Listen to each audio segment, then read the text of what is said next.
Hi friends, আমার সমস্ত follower friends সবাইকে আমার অনেক অনেক ভালোবাসা শুভেচ্ছা। আমি আবার চলে এলাম তোমাদের সামনে শিখার জীবনের সত্যির 21 পর্ব নিয়ে। তো যেটা বলছিলাম যে আমার স্বামী বাড়িতে গিয়ে ওই দু দাদাকে এনে দেখাশোনা করে এবার তারা গিয়ে বাবা মাকে বলল। আমার শাশুড়ি মা তো খুবই খুশি ছিল যে হ্যাঁ, ছেলে যখন রাজি হয়েছে। বাবা তো বলে তুই যাকে বিয়ে করবি সে এখন এই দুনিয়ায় জন্ম নেয়নি, এরকম বলে টলে তারা মেয়েটে দেখা বন্ধ করে দিয়েছে।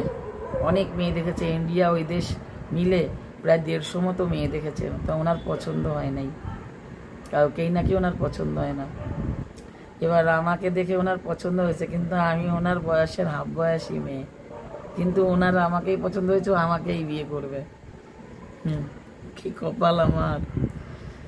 এবার শাশুড়ি মা আসলো, এসে দেখে বাড়ি ঘরের দরজার ঠিক নেই। আমরা একটা মোটামুটি কোনো রকম একটা টেম্পোরারি মাটির দেওয়ালের টালির বাড়িতে থাকি, ভালো দরজা নেই, লেপ কাঁথা ছেঁড়া, ভালো কাঁথা বালিশ নেই, খেতে দিতেও কষ্ট হয় একটা অতিথি আসলে। তো ওনার তো ভীষণ অপছন্দ, ওনার দেখেই ওনার মুখ টুক কেমন করছে, মানে ওনার ইচ্ছে না। কারণ আমার শাশুড়ি মায়ের, আমি পরে যেটা শুনেছি, আমার শাশুড়ি মায়ের ইচ্ছে ছিল উনি ছেলে বিয়ে দিয়ে যেমন পণ নেয় না মানুষ, খাট আলমারি ড্রেসিং টেবিল টু জেড, তারপরে তোমার টাকা সব কিছু নিয়ে টিয়ে ছেলে বিয়ে দেবে। ওরকম জমিদার ছিল, প্রচুর বড় লোক, পয়সাওয়ালা। হ্যাঁ, ওনাকে কে না দেবে? কত মেয়ে সেদে দিতে চেয়েছে, কত মেয়ের বাবা মা হয়েও আগে কথা বলেছে, কিন্তু উনি তো করবে না। উনি তো ভীষণ জিদ্দি। উনি এত জিদ্দি আর এত সঠিকভাবে বিচার করে যে ওনার যে 3 বোন ছিল, ওনার একটু বয়সটাও হয়েছে, 3 বোনকে বিয়ে না দিয়ে বিয়ে করবে না, এও একটা ওনার কারণ ছিল দেরি করার। এবার মেয়েও সেরকম পছন্দ হয়নি, আবার বোনদেরও বিয়ে না দিয়ে বিয়ে করবে না, কারণ ও বলে যে ওই লাস্টে অশান্তি হবে, বউয়ের সঙ্গে ননদদের সঙ্গে পড়বে না, ওর থেকে বোনদের বিয়ে দিয়ে দিলে তারপর যদি বিয়ে করে তাহলে সবার সাথে সবার ভালোবাসা সম্পর্কটা ভালোভাবে মেনটেন করা হবে। তা আমার শাশুড়ি মা ছিল ইচ্ছে ওরকম যে অনেক সম্পত্তি নেবে, খুব একটু বড়লোক ঘরের মেয়ে আনবে। তা সে তো আমার বাড়ি দেখে আর তার চক্ষু চড়ক গাছ অপছন্দ। সে অমিয় দাদা যাকে নিয়ে এসছে তাকে বলছে এ কি ঘরের মেয়ে দেখেছে, আর এই মেয়ে, এইটুকু মেয়ে, এ তো নাক টিপলে এখনো দুধ বেরোয়, এ আমার বাড়ি গিয়ে কি করবে? আর ওনার বাড়িতে লাগবে হচ্ছে কাজ করা বউ, 12 মাসে 12-13 রকম ফসল ওঠে, সে সারা দিন রাত পাড়ারই 2-3টে মহিলা প্রত্যেক দিন কাজ করে, বাড়িতে কাজ করে আর পেটে ভাতে খাওয়া। সেই কালে তো টাকা পয়সার ব্যাপার ছিল না, অনেক গরিব যারা খাওয়া জোটে না তারা এসে ওনার ফসল আবাদ কাজ করে দিত, ধান হাওয়ায় উড়িয়ে দিত, হ্যাঁ, ঘর দুয়ার লেপা পোছা করতো, এইসব কিছু করে টরিয়ে দুটো পেট ভরে ভাত খেয়ে পেটের খাওয়া পড়ার বদলে আর কি মানে ওই কাজ টাজ করে দিয়ে আসতো, মানে এরকম কাজের বাড়ি।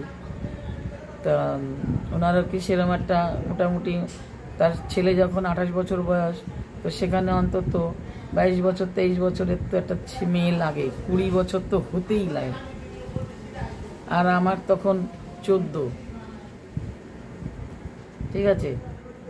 এবার আমি 14+ আর কি, 14+। তোমার 1-এ গেছি 7-এ, তাও 1 2 3 4 5 6 7 8, 8-এ উঠলাম, তাহলে 7 8 9 10 11 12 13 14 বছর আমার তখন বয়স। 8-এ উঠলাম, 14। তো কত ছোট আমি ওনার থেকে। এবার আমার শাশুড়ি মা বলছে কি করবে, তো নাক টিপলে দুধ বেরোয়, আর এ তো বাড়ি মানে এটা আমার পরে কানে এসছে, আমার বাড়ি বসে বলেনি, এটা বাড়ি গিয়ে বলেছে একটা কথা, যেটা উনি সব দেখে টেকে তো চলে গেল, দেখে টেকে চলে গিয়ে এবার বাড়ি গিয়ে নাকি বলছেন, আরে ওই মেয়ে এনে কি করবে, ওই মেয়েকে এনে তো বোতলে দুধ ভরে খাওয়াতে হবে, ও তো নাক টিপলে দুধ বেরোয়, ও তো এখনো ছোট, ওকে কি করে বিয়ে করে আনবি, তুই কি করে বিয়ে করবি ওইটুকু মেয়েকে। এইভাবে মা গিয়ে বলেছে না না এ হতে পারে না, আর এত গরিব ঘর, এই ছোট, আমি এরকম ঘরের মেয়ে আনবো না, আর এত ছোট মেয়ে আমি আনবো না। হ্যাঁ মা যেটা যা ওনার ভেতরের মানসিকতা সেটা মা বলেছে। কিন্তু আমার স্বামীর ওই একটাই কথা, বিয়ে করলে এই মেয়েকে করবো, নইলে করবো না। এবার আমার বাবা না যখন জানলো যে এই ছেলের খুব পছন্দ, আমাকে বিয়ে করতে চায় নাছোড়বান্দা, তখন আমার বাবা যখন জানলো 50 বিঘা জমির মালিক, ভরা পড়া গৃহস্থ বাড়ি, আমার বাবা না একটু বয়স বেশি হলেও আমি পাশ করেছি তাও, তবে পড়াতে চেয়েছিল আমার স্বামী বলেছে আমি পড়াবো নিয়ে, তো আমার বাবা বলেছে ঠিক আছে, আমার মেয়েটাকে যদি পড়াও তাহলে তো খুবই ভালো, আমার মেয়েটাকে আমি তো ভেবেছিলাম যতদিনও পাশ করবে আমি পড়াবো, কিন্তু এবার তোমাদের এরকম ঘর পেয়েও তো আমি মনে করি আমার মেয়েটা সারা জীবন খাওয়ার কষ্ট পাচ্ছে, এত কষ্ট। তাই একটা জমিদার বাড়ি যাদের গোলা ভরা ধান, কোলা মানে বড় মাটির জার ভরা চাল, তারপরে গম সব আছে, ওরা এত মানে বড় লোক, সেকালে নাকি রুটি খেত গরিবরা, বড় লোকরা নাকি রুটি খেত না, তা ওরা রুটি খেত না, ওরা গম সব বিক্রি করে দিত, তা ভাতই খেত, প্রচুর কোলা ভরা ভরা চাল থাকতো। হ্যাঁ, তো বাবা ভাবছে কি যে আমার মেয়েটা এত কষ্ট করছে, তারা যখন কিচ্ছু চায় না এমনি নিতে চায়, তাহলে দিয়ে দিই, আর জামাই তো বলেছে পড়াবে, তো পড়াবে ওখানে গিয়ে গোপালনগর গিরিবালা স্কুলে ভর্তি করে দেবে, বৈরামপুর স্কুল থেকে টিসি নিয়ে। তো এইভাবে বাবা একটু রাজি হলো, বললো দাও আমার মেয়েটা ভাত কাপড় খেয়ে তো ভালো থাকবে, তো কোনোদিন খিদায় কষ্ট পেতে হবে না, ভাতের কষ্ট পেতে হবে না, তো রাজি। আমার মা একটু অপছন্দ, একটু বয়সটা বেশি হয়ে যাওয়াতে আমার মায়ের একটু বেশি অপছন্দ, মা আবার ওই দিকটা দেখছে না, মা আবার ভাবছে জড়িটা মানুষের দিকটা দেখছে। তো যেভাবেই হোক বাবা মায়ের মধ্যে হচ্ছে ফাইট, আর আমি তো মাঝখানে। এবার শুনছি যে আমাকে দেবে। এবার আমার বাবা আবার গোপালনগর হাটে গেলে ওদের বাড়ি থেকে লোকজন হাটে আসতো, ডিসেম্বর মাস, নতুন ক্লাসে উঠেছি, বই কিনতে হবে, নতুন ক্লাসে উঠে যাব।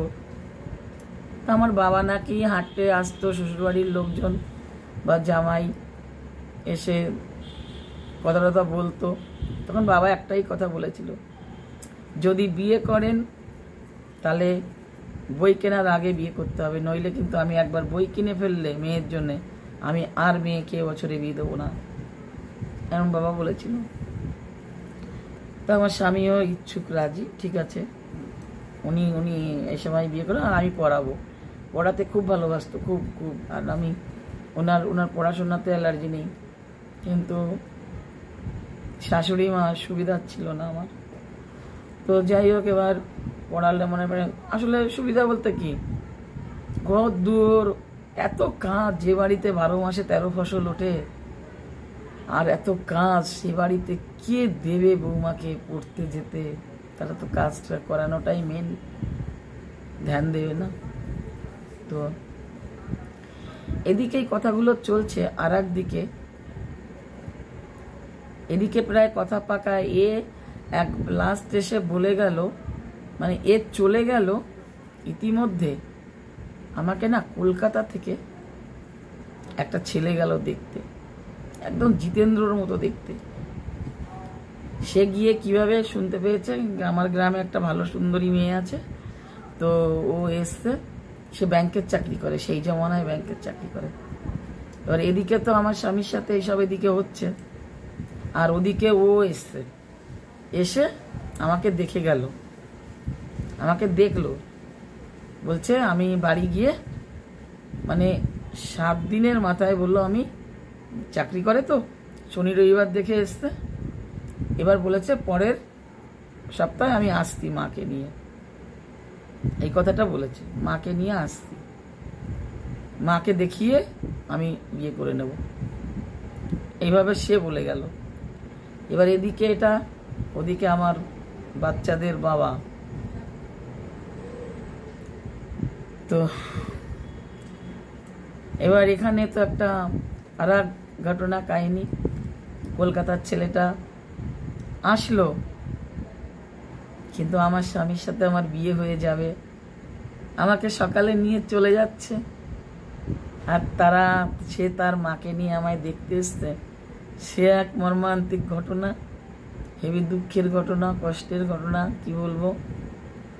তাহলে আমি বলছি, আমি আজ এখানেই এই পর্ব শেষ করি। আমি আগামী পর্বে পরের ঘটনাটা জানাচ্ছি। এদিকে আমার স্বামীর সাথে আমার বিয়ে, আর ওদিকে তারা মাকে নিয়ে এসে আমাকে লাস্ট দেখে বিয়ে করে নিয়ে চলে যাবে। তোমরা অপেক্ষায় থাকো শিখার জীবনের সত্যি জানার জন্যে। প্লিজ তোমরা শেয়ার করো, সঙ্গে থেকো, খুব ভালো থেকো, পারলে কমেন্ট করো। আজ এখানেই রাখি, বাই।